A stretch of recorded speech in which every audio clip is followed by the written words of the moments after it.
Azərbaycan Respublikası Prezidentinin İşlər Müdiri Ramin Quluzadə dövlətimizin başçısına və birinci xanıma görüləcək işlər barədə məlumat verdi. Kompleksin ümumi sahəsi 1 hektardan çox olacaq. Ərazidə 7 mərtəbəli otel binası ilə yanaşı texniki binalar və köməkçi sahələr də yaradılacaq. Oteldə eyni vaxtda 307 qonaq qala bilər. Burada 131 otaq, o cümlədən fiziki məhdudiyyətli şəxslər üçün otaqlar nəzərdə tutulur.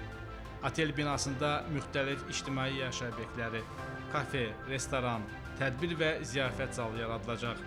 Bu zal ziyafət zamanı 350, konfrans vaxtı isə 500 yerlik olacaq. Burada həmçinin görüş, iclas və iş otaqları, idman zalı da yaradılacaq. Eyni zamanda yeraltı avtodayanacağın inşası da nəzərdə tutulur.